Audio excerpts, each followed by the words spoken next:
अस्सलाम वालेकुम नाजरीन, सईद बलोच एक नई वीडियो के साथ आपकी खिदमत में हाजिर है। नाजरीन, आज पाकिस्तान तहरीक इंसाफ की जानिब से बड़ा ऐलान किया गया है। ये ऐलान क्या है, ये तफसीलात आपके साथ अभी थोड़ी देर में शेयर करेंगे। लेकिन मौजूदा हालात में पाकिस्तान तहरीक इंसाफ की जानिब से जिस तरीके से अपनी पार्टी को मुनज़्ज़म रखा जा रहा है, क्योंकि इमरान खान साहब जेल में है, तमाम बड़ी क़यादत इमरान खान के बाद वो भी जेलों में है या रुपोश है।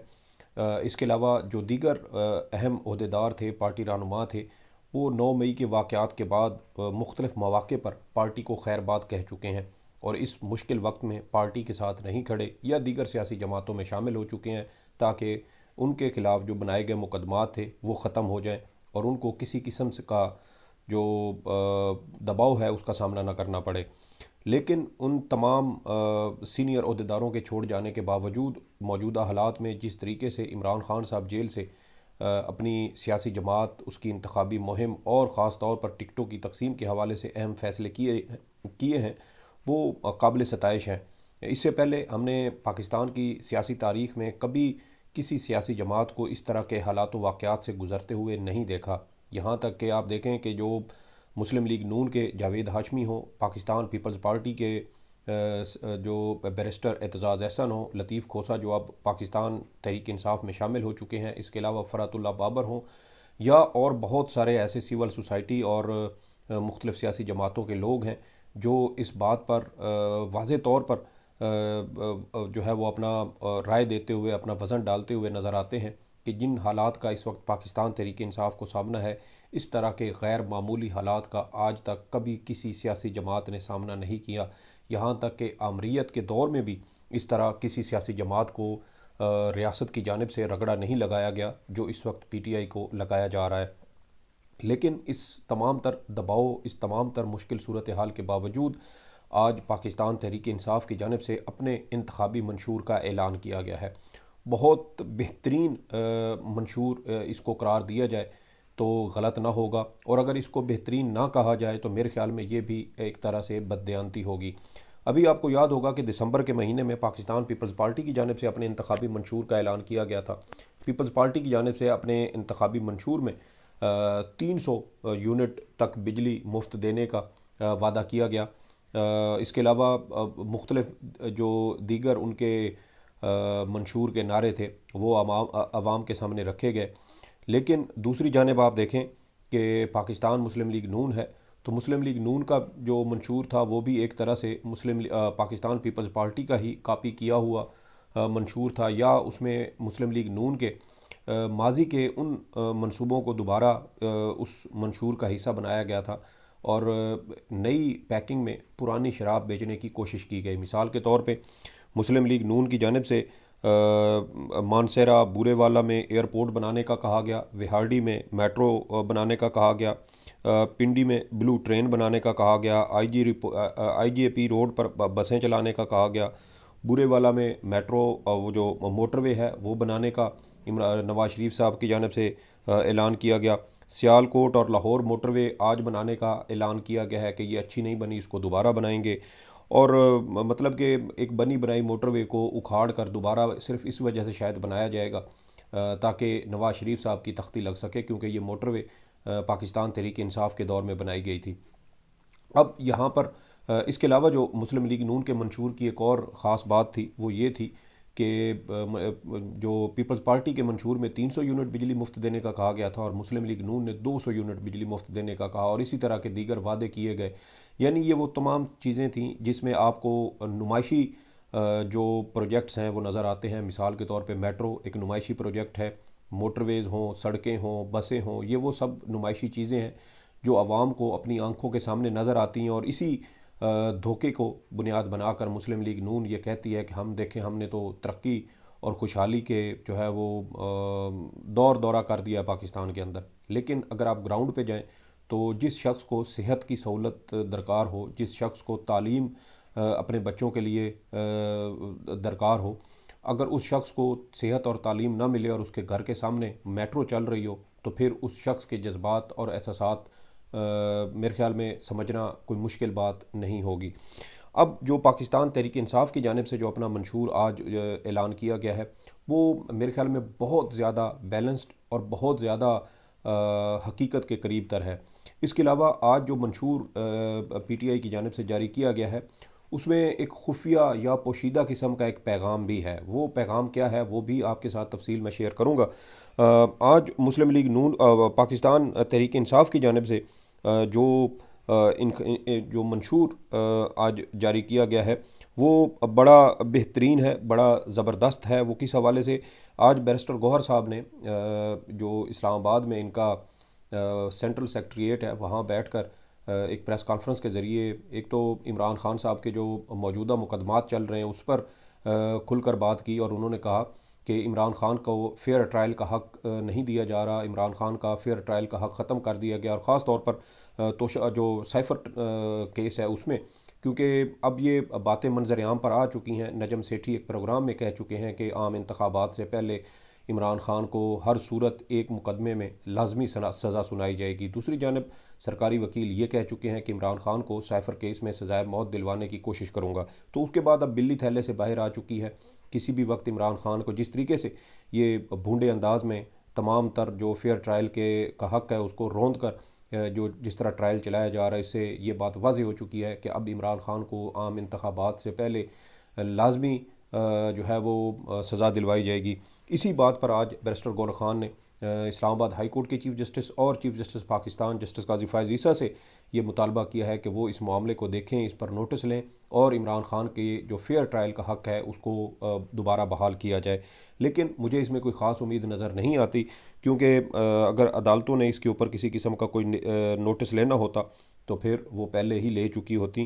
क्योंकि चीफ जस्टिस काजी फ़ायज़ ईसा जब हुदैबिया पेपर मिल्स केस का फ़ैसला इन्होंने लिखा था तो उसमें भी इन्होंने नवाज़ शरीफ के हवाले से एक पैरा लिखा था और कहा था कि जेल के अंदर जिस तरीके से नवाज़ शरीफ का ट्रायल चलाया गया था उसमें फ़ेयर ट्रायल के तमाम तकाज़े ख़त्म कर दिए गए थे और इसी को बुनियाद बनाकर उन्होंने हुदैबिया पेपर मिल्स केस को भी उड़ा दिया था।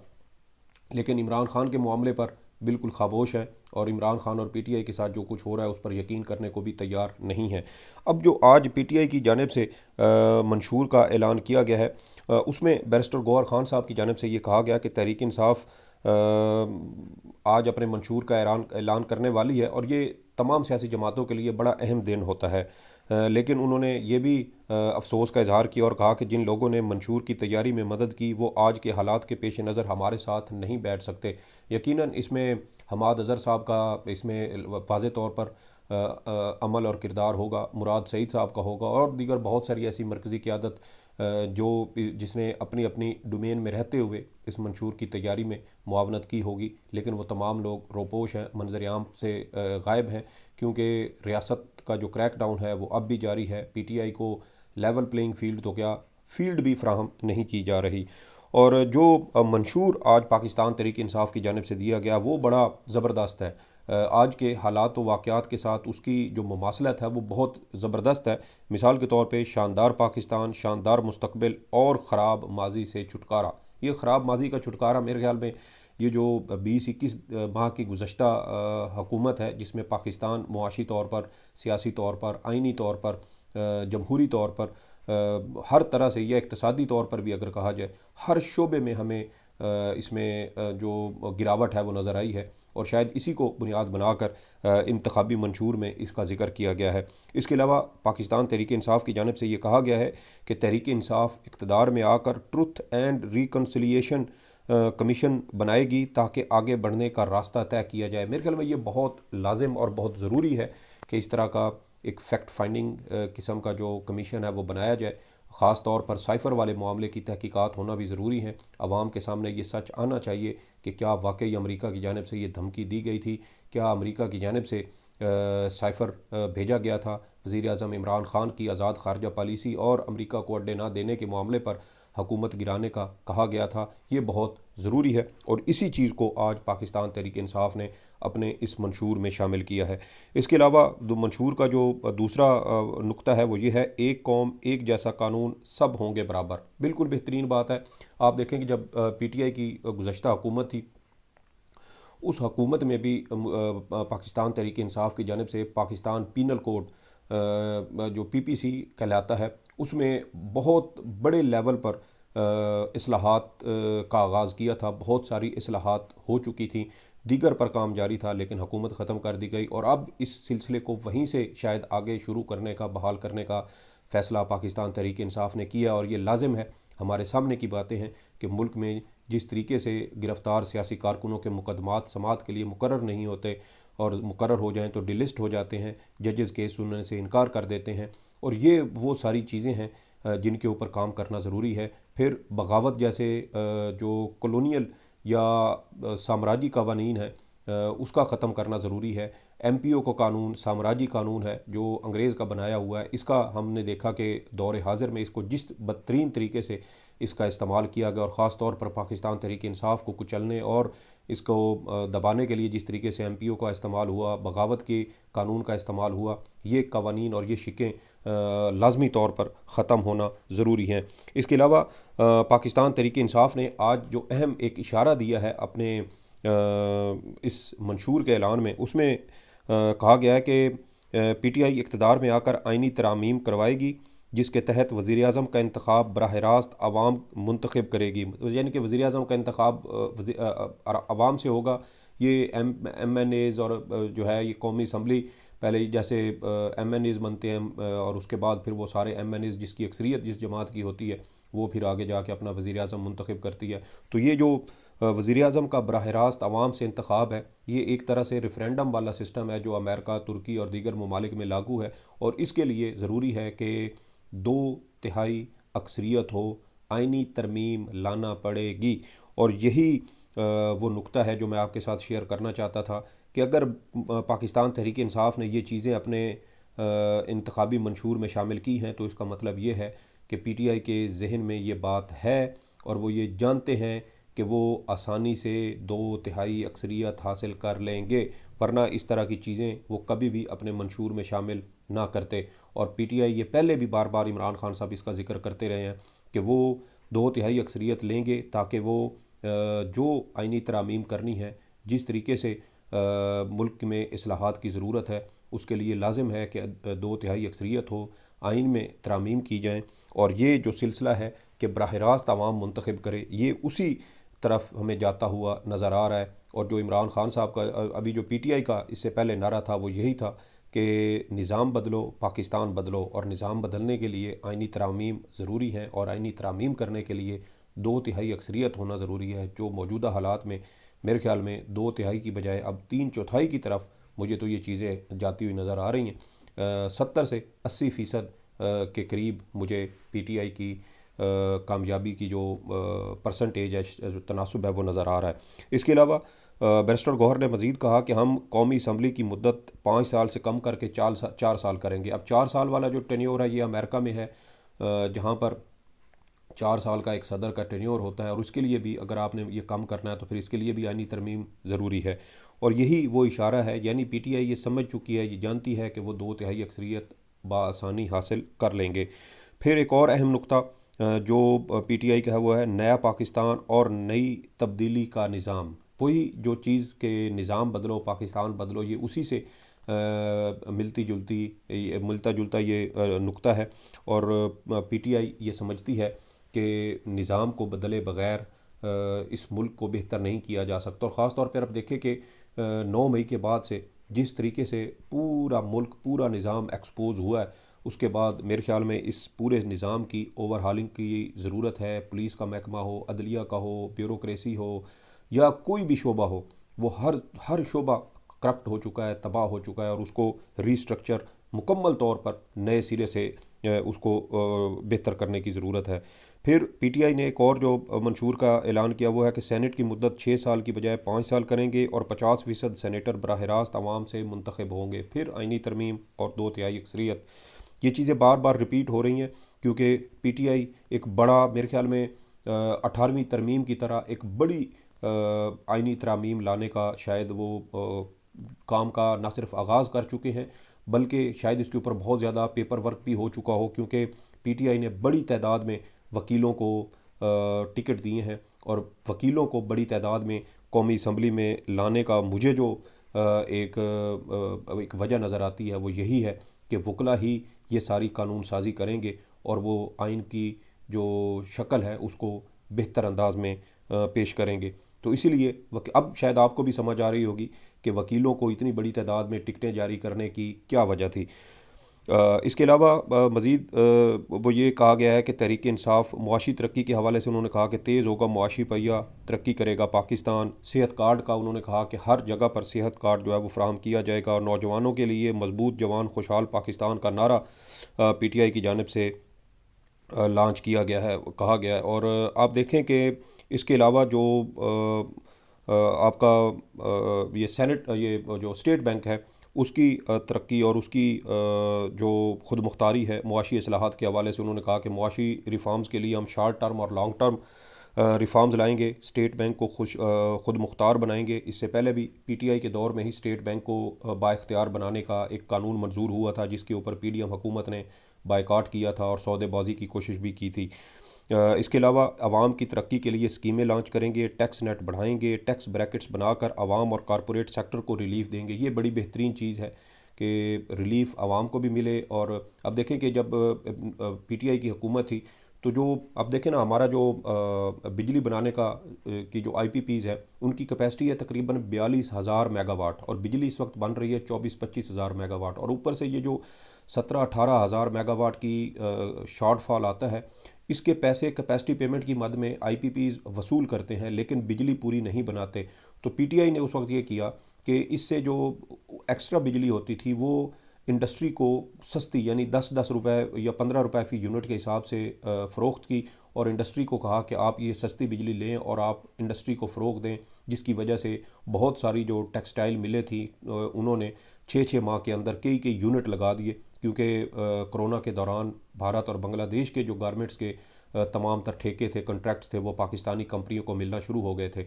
और मेरे ख्याल में अब भी PTI का शायद इसी तरफ ये रुझान है कि ये जो एक्स्ट्रा बिजली है इसको इस्तेमाल किया जाए, इंडस्ट्री को दी जाए, और इंडस्ट्री को जो वो क्या कहते हैं उसको प्रोडक्टिव इकानमी है उसको फ़रोग दिया जाए। इसके अलावा ये भी कहा गया कि पाकिस्तान को तरक्की की राह पर लाने के लिए लोकल इंडस्ट्री को बढ़ाएंगे। यही वो चीज़ है लोकल इंडस्ट्री जिसको फ़रोग देकर पाकिस्तान अपनी बरामदात बढ़ा सकता है, और जब तक पाकिस्तान की बरामदात नहीं बढ़ती मेरे ख्याल में पाकिस्तान की बेहतरी का और कोई हमें रास्ता नज़र नहीं आता। कर्ज़ कम करके आमदन बढ़ाएंगे, यही वो चीज़ है कि टैक्स नेट बढ़े, बरामदात बढ़ें, बाहर से रिमिटेंस बढ़े, तो फिर उससे पाकिस्तान की मुआशी सूरत हाल बेहतर होगी, गैर मुल्की कर्ज़ पर इन्हिसार कम होगा। सेहत के शोबे में इस्लाहात के हवाले से हेल्थ रिफॉर्म्स के लिए हमारा स्लोगन है सेहतमंद खुशहाल आवाम जिए पाकिस्तान।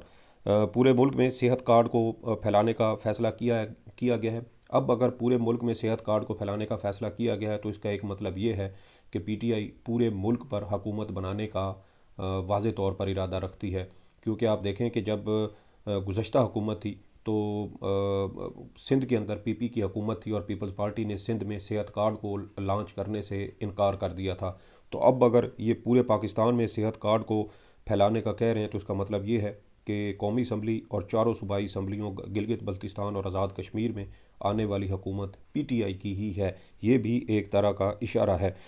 फिर मज़ीद कहा गया कि तबक़ाती निज़ाम को ख़त्म करके यूनिफॉर्म सिस्टम लाएंगे। ये जो यकसा नसाब का तालीम का एक इक़दाम था PTI दौर में, वो भी शायद इसी का हिस्सा था और इसको मज़ीद अब आगे फैलाने का फ़ैसला किया गया है। इसके अलावा उन्होंने कहा कि रियासत मदीना की तर्ज पर मदीना वाले कवानीन लागू करेंगे। हमारे मौजूदा कवानीन फरसूदा हो चुके हैं, लोग अदालतों में जाकर फंस जाते हैं। हम आवाम के बुनियादी हकूक़ का तहफ़्फ़ुज़ यकीनी बनाएंगे, क्रिमिनल प्रोसीजर कोड में रिफॉर्म्स लाएंगे।